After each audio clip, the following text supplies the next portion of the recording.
So this week is Parshat Toldot, and this week we talk about the birth of Esau and Jacob, the twin brothers, children to Isaac and Rebekah, and the whole Parsha, basically the saga of these two brothers starts to unfold, comes to a close in a couple of weeks with a big showdown between Jacob and Esau, but the drama really gets started immediately before they're born and even before they're conceived, because Rebecca can conceive and she goes to pray for a child. And then once she gets pregnant, the pregnancy is tumultuous and problematic, and there's a lot of drama there. And so from really the opening act of this week's Torah portion, the drama just continues to build.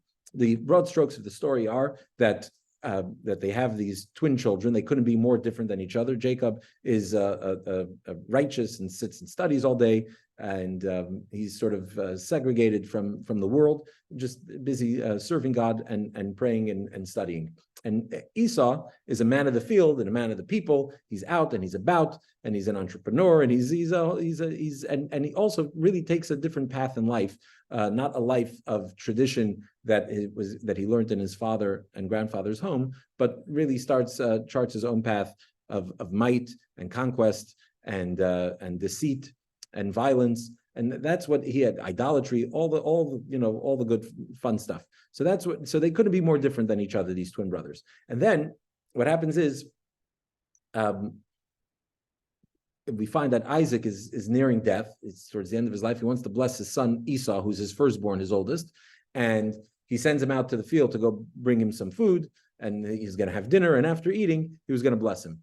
Rebecca, Isaac's wife and the mother of these twin boys, here's what's about to happen. So she goes to Jacob and she says, "Hey, we're going to make dinner for your dad, and you're going to go in pretending to be your brother, and you're going to get the blessings." And so this is this very this moment of deception where Esau, who seems to be the deceptive one, Jacob sort of takes a page out of his book, and he deceives his father and tricks him into blessing him instead of blessing his brother Esau.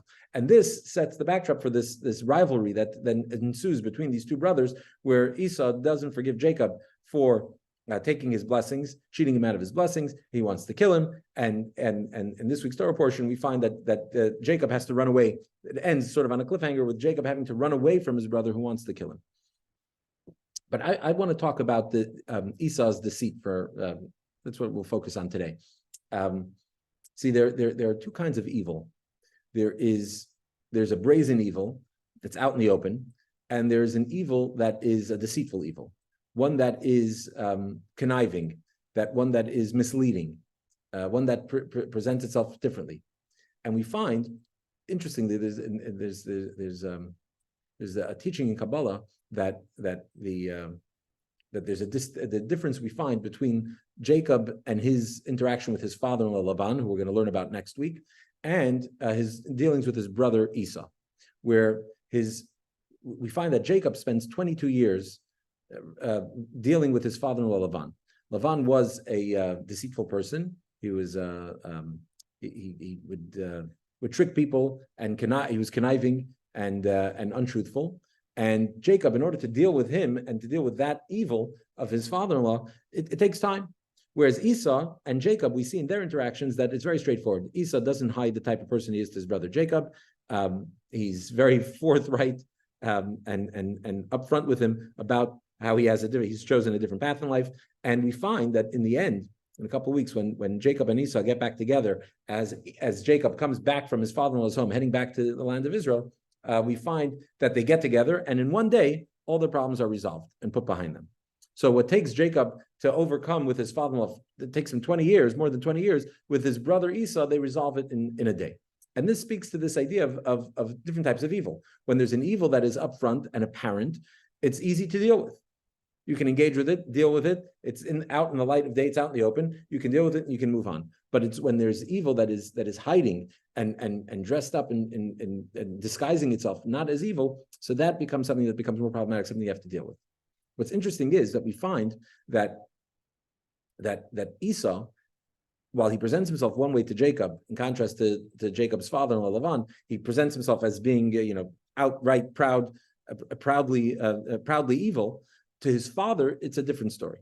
And we find in this week's Parsha a few places, a few instances where Esau, in his interaction with his dad, with Isaac, he not only does he not show himself to be evil, but he projects himself as being very righteous and virtuous. In one instance, we find that Esau, it says that Isaac he favored Esau because Sayyid Befiv, he was a smooth talker, essentially. And what does that mean? So Esau would ask his father all kinds of halachic questions. We know that the Jewish people, the patriarchs, observed the Torah before it was given, and so Isaac was an observant man, whatever that means. Maybe a conversation for another time. And Esau would ask his father questions. And the question, for instance, that the sages point out is he asks his father, "How do you tithe salt and hay?" So he's asking an intricate question about tithing, right? Which is seemingly he's presenting himself as being righteous and very virtuous and being very philanthropic, even though it was just a show. He was trying to have his father think, he's misleading his father to think that he was this very meticulously observant individual. Then we find that Esau gets married at the age of 40. Why does he get married at the age of 40? Because he says, my father got married at 40, I'll get married at 40. Now, no mention of the fact that Esau was busy pursuing women his whole life and in very inappropriate ways. But when it came to marriage, he's like, oh, I'm going to settle down with my father at 40. I'm following my father's footsteps. So the commentaries note that when Esau does this, Esau is like a pig. What is it? We know pigs are not any more unkosher than any other non-kosher food. And yet the pig is always the symbol of treif, right? Of non-kosher. What is it? What's so special and unique about the pig that becomes the symbol of impurity of unkosher? The problem with the pig is that the pig has split hooves. In fact, in a sense, you can make the argument the pig isn't even as unkosher, let's say, as an alligator, right? It's less unkosher, and yet, why? Because to be a kosher animal, you need to have two signs, right? An animal chews its cud and has split hooves. The pig has split hooves; it doesn't chew its cud. That's the issue, right? But what's so terrible about the pig is that the pig sticks its legs out. You ever see a pig lying in the mud? It's got its hooves out and exposed, as if to say, "Look how kosher I am. Look how kosher I am. Look at my split hooves." And that's the problem with the pig. It's not enough that you're not kosher, and you want to pretend to be kosher. So Esau is like the pig. It's not enough that he was behaving in an immoral and an evil way. He had to present himself and project as if he's this virtuous, righteous person, which is even worse. Then we find at the end of this week's Torah portion, the closing act in the Torah portion is Esau getting married again, taking a daughter of Ishmael and marrying her. And according to at least some opinions, she was a righteous woman. So Esau would go marry a righteous woman. And again, what was the point? He wanted to show how virtuous he was, right? That he found out that his father didn't approve of the local women sending Jacob away to his family. So he's like, oh, I'll also marry a non-local woman. He's going to go marry a descendant of Abraham and a righteous woman. And that, right? Not having divorced his idolatrous wives in the process, which just adds another layer of disingenuousness and of deceit to his behavior and his character. So this is the issue that Esau represents. Sort of on one hand, he represents this straightforward, unabashed, clear evil, and on the other hand, he represents this evil that masquerades as virtuosity, right? And as we said before, contrasting Esau and Lavan, that dealing with a deceitful evil, an evil that pretends to be virtuous, that's a much more complicated thing to deal with. Now, as that relates to us in our lives, we all have apparent flaws that we know we have within us and that we have to deal with, right?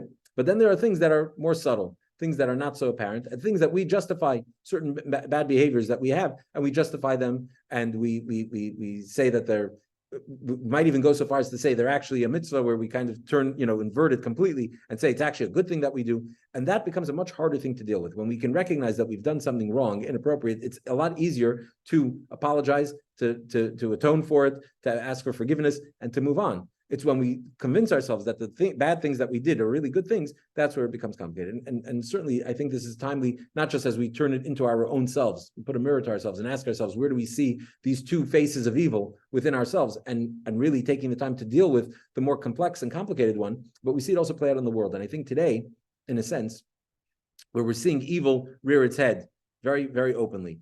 And, to me, seeing, you know, people spewing anti-Semitism and hatred and all the vile and vulgar behaviors and statements from people, to me, it's a good thing. That's bringing the hate and the evil out in the open. And now we know, right? But we're also seeing at the same time a very complicated evil, complex evil, an evil that's pretending to be virtuous, an evil that talks about moral equivalence and uses big words and big concepts and completely misapplying them to a situation where adding complexity and nuance in places where there shouldn't necessarily be complexity and nuance. And that's a much harder thing to deal with. And so on the one hand, you could say, all of this is becoming more simplified and more straightforward and in a sense more black and white today. And so hopefully we can resolve this rather quickly. Just like Jacob and Esau on their showdown, one day and they were done. And hopefully this battle that we see waging between good and evil wraps up very quickly because the evil is apparent. But at the same time, we have to ask ourselves about this evil that we see that's beneath the surface, an evil that's been festering for years and years and years, an evil that in ideology that masquerades as something virtuous, something noble, something moral. That's something that we have to both look out in the world around us and see it, identify it, and actually expose it for what it is, as well as in our own selves, in our own minds, in our own hearts, get ourselves right in the sense of where is it that we've gone, things that we think are virtuous and noble and moral and just, when maybe the underpinnings of it are actually a little bit more sinister, a little darker than that. And hopefully when we can provide ourselves with that clarity, we can clean the world and repair the world and cleanse it of that unholiness and do what Isaac was trying to do, because we find that Isaac in the Torah portion, he wanted to bless Esau. So you could say that on a simple level, Esau had fooled his father, but really Isaac had seen the potential in his son Esau. And this is in a sense what's so difficult is that sometimes you see evil, and the evils could sometimes make good points, right? And you say, well, because everything is sort of complex and everything has sort of a mixture. And the truth is that there's some things where there's a goodness behind people that maybe are misinformed, people that are confused, people that have gone completely off the straight and narrow. But there's a goodness within those individuals. There's a goodness in all of humanity, and that's what Isaac was hoping to bring out. He wanted he knew that Esau was maybe a little corrupted, but he thought by blessing him, he'll be able to bring out his goodness and have that manifest in the world. So we can learn the lesson from Isaac that now, back then, almost 4,000 years ago, Esau wasn't ready for it, but now the world is ready for it. Now, even the parts of the world that might seem ugly, that might seem against us, that might seem dark, that might seem evil, that part of the world today is ready for that blessing to come to fruition, to eradicate the evil within and to bring out the goodness that's always been beneath the surface, for that to manifest so that we have peace and we have redemption and happiness and only blessing and good things.